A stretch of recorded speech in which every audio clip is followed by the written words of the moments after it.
po yan, titikitan. Mabuhay lane po to, sidewalk po yung pinaparadahan nyo.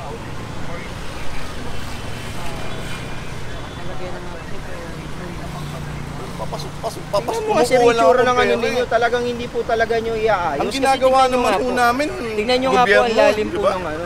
Sa gobyerno naman po ginagawa namin. Pero namin. wala naman po tayo exempted sa pero ang point ko lang papasok na ako. Paano naman po yung lalakad sa sidewalk? Wala naman. Oh, sige po. Ayun po, may signage naman po. May kinukuha lang ako eh. Ano ba naman? Kayo, tinawag na po kayo, Pare-pareho naman po tayong Pinoy. Ano, di ba? Ginagawa lang din naman namin trabaho namin, sir. Ang point ko lang, nagtatrabaho rin ako. Kukuha lang ako ng pera. Po yun, violation po yan. Inayos nyo lang po kasi naka-print. Pero kunan mo rin to ha. Kunan mong ganyan. Kinunan ko naman po. Tapos pwede ko i-contest yan eh, di ba? Opo. Kinunan ko rin po kung ano yung parada nyo kanina, sir. Pero pwede ko i-contest to. Contest nyo po. Karapatan nyo po yun, sir.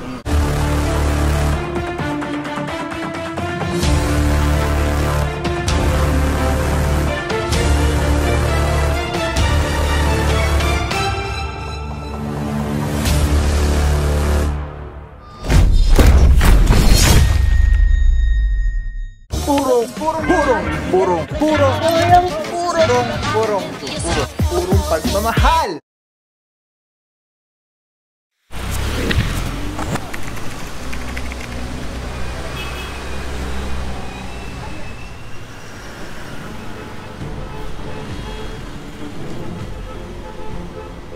Rento.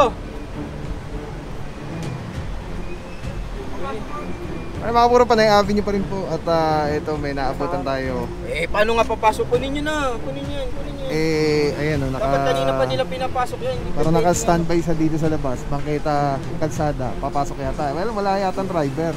Kunin mo. Sinilit niya po sa Cortez. At the same time, ito naman, yung truck.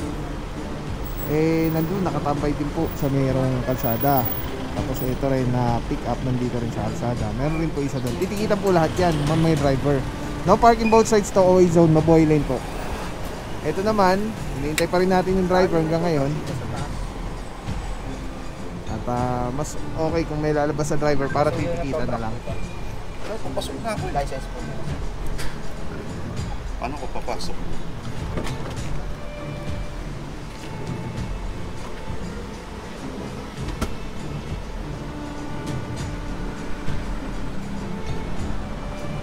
Mabor pag mga ganito sitwasyon, ano? License po muna, sir. Sidewalk kasi yan, sir eh. Ha? Sidewalk. Pero papasok na po ako. Ano dahil pinasok nyo na kaagad, hindi yung pumapakita. Inaayos lang, bubukas lang yung gate eh. Pero wala ka nga sasakyan mo, sir eh. Oo nga, dami pero na pong ano dyan. Ang ano ko lang po, papasok na. Mabuhay rin po ito. Mabor pag mga ganito sitwasyon ay katulad nyo, may nakita tayo na meron namang mga tao dyan na possible na pwede magbukas. Mas maganda, huwag na po tayong bumaba ng sasakyan, pabuksan na lang, ayun, iutos, ayun, may magbubukas naman eh.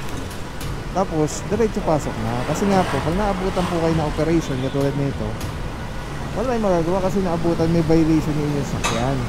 Kung may driver sa loob yan, mas malamang hindi po natin yan uliin. Kaya lang, naabutan po natin, unattended yung sasakyan.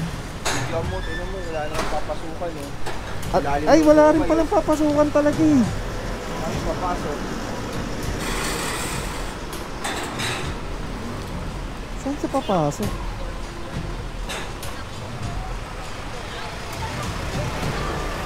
Wala rin yan. Wala rin pala talaga. Kumukuha lang akong panggas ko eh. Tikita nyo. Kumukuha lang akong panggas. Sir, hindi nyo talaga iayos kasi hindi kayo kasya. Tignan nyo nga. Hindi, papasok. Wala, Sige sir. na, papasok Hindi na. Lahat po yan titikitan. Mabuhay lane po to. Sidewalk po yung pinaparadahan nyo.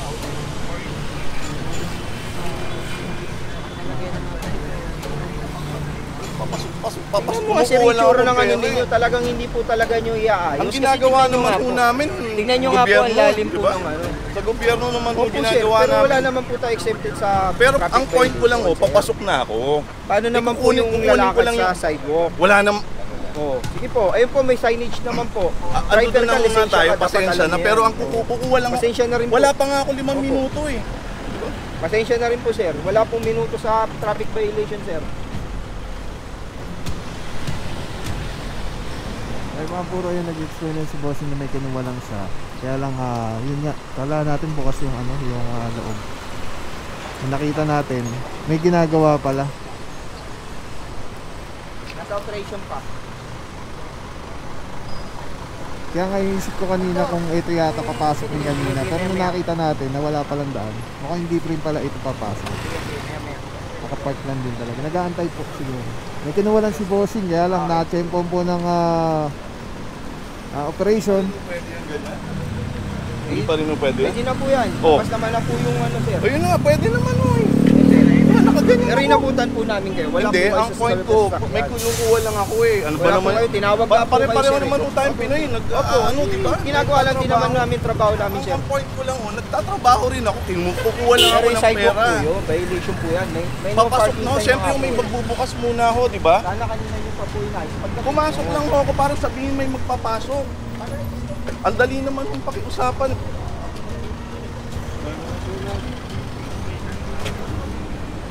Mabuti ko sana kung hindi ko naman naipasok, ipasok naman eh. Pero inabutan nga namin kayo. Wala nga rin po Ang kayo point sa ko loob. nga ako, Yung hindi point ba niyo po yun. hindi ba Point niyo pwedeng po yun. ibukas Point niyo muna po yung yun, gate? sir. Point niyo po yun. Pero pwede ho Hindi naman nga po ibukas namin yung gate, nakita di ba? pinubuksan niyo eh. Inayos nyo lang po kasi naka-print. Pero kunan mo rin to ha. Kunan mong ganyan. Kinunan ko naman po. Tapos pwede ko i-contest yan eh, di ba? Opo. Kinunan ko rin po kung ano yung parada nyo kanina, Sige. sir. Bago Pero po pwede kayo ko nalagyan. i-contest Opo. to. Contest nyo po. Karapatan nyo po yun, sir.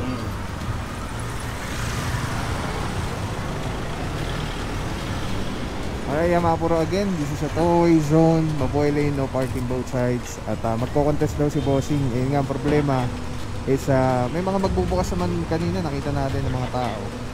Eh mukhang kailangan pang bumaba ni Bossing yata dahil magpapaalam yata. Kaya lang naabutan nga natin yung sakyan unattended. So walang driver sa sasakyan. So dito rin po kasi may natikitan po dalawa. Tapos dito yung truck natikitan din.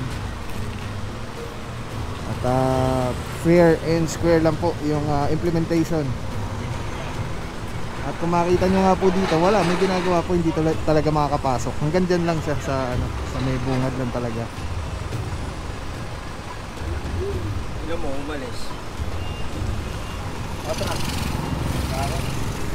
Medyo naano lang tayo dun dahil sabi ni Bossing ipapasok niya, kaya lang mukhang umalis na rin siya eh.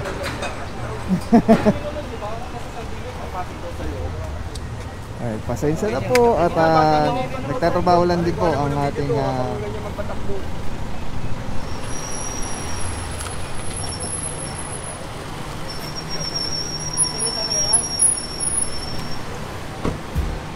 Sir, yung nakalimutan ako, baka ulihin mo ulit. Sir, Ha? ayos nyo lang po ulit yung parada nyo. Ito ba ito na?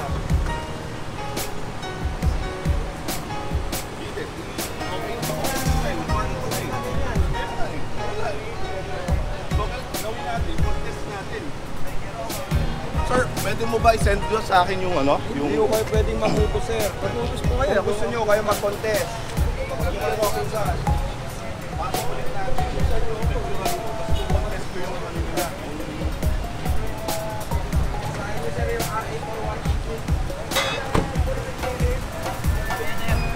actually mga puro kung ano sana no, kung nandyan sa driver's seat si Bossing, mako-consider pa eh na papasok lang yung sakyan. Kaya alam po, naabutan nga po siya.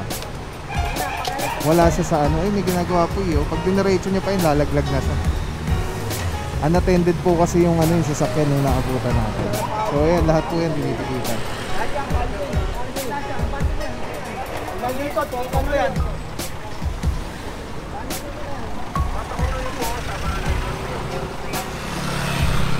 Ito mga puro parang dito rin yata ito dahil may ginagawa. Pero nag-cooperate na sila Bossing. Nagpatikit na lang. Ito nagpatikit na lang din.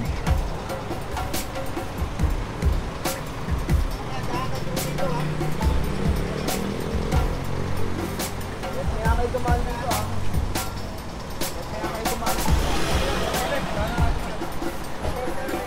Dito rin pala itong sasakyan. Gumagawa rin sa loob.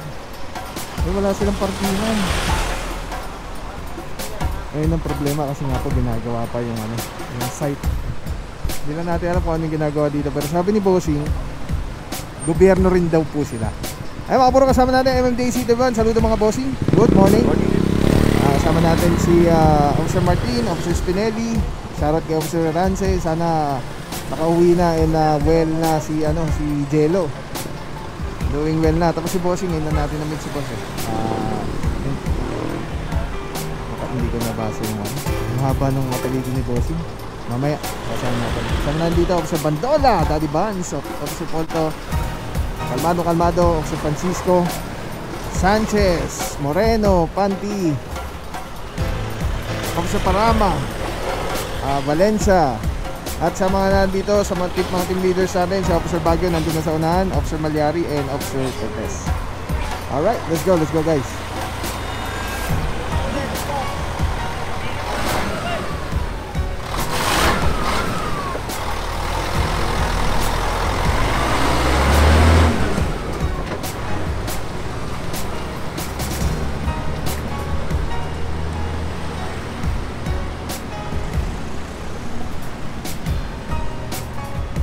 Clear na yung area dito, Pinipicture ni Bossing nakapasok yung sa kanya. Pero kanina nung nauli, nasa bangketa sa kalsada. Yun ang violation, hindi po yung ganyan ngayon.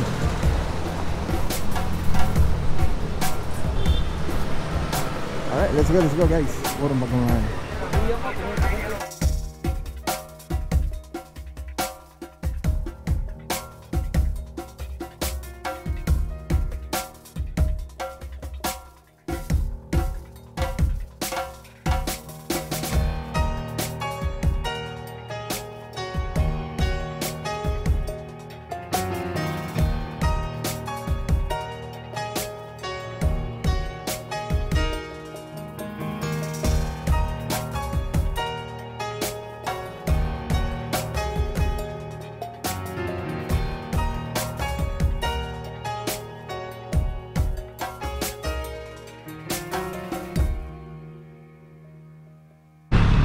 Alright mga buro, scout, hindi ko alam, Tobias yata ito.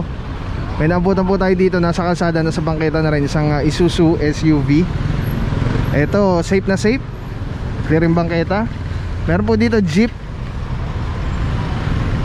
at another SUV ulit, naka-hazard. Hindi na natin alam kung meron driver, ano. Ito naman, Toyota Innova. Ayun, kumakain yung may-ari, si Bossing. So yung mga puro, papatikit na lang po si Bossing, cooperating naman po. At doon naman yung jeep. Titikitan din po yung jeep na nakapark dun sa kalsada. Yung mga puro, kasama natin Officer Cortez and Officer Baguio. Mga Bossing, saludo, nakakamiss.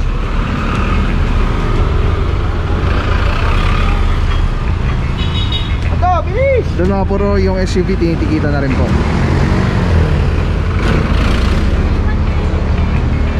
Mga puro, dami pa nating tow trucks sa kasama.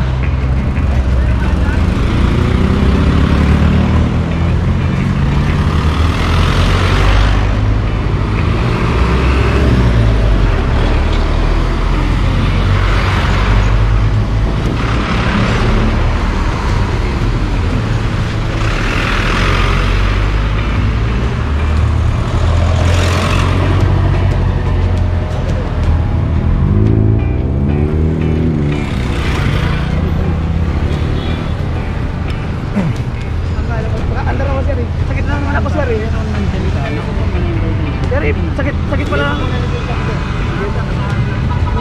Nakaside naman po sa kanter sir.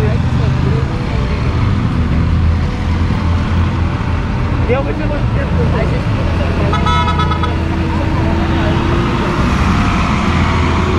Nakikiusap ka, gusto mo pagbigyan ka namin. Pero kami nakikiusap, patingin ng lisensya mo, ayaw mo ipakita, may bigay. Paano ka namin pagbibigyan? Oo, di ba? Oo. Ngayon, oo nga sir, paano ka namin pagbibigyan sa gusto mo? Oo. Ayan, sige, baba mo na lang. Mag-prepare sa lahat po, diligitan po. Sir, mabuhaylin po ito sir. Ha? Nag-ano lang sir, nag-ano lang po kami. Mabuhaylin po ito. Wala po kayo sa sasakyan niya sir. Ano po yung sir? Obstruction po. Babalik naman sa yung lisensya mo.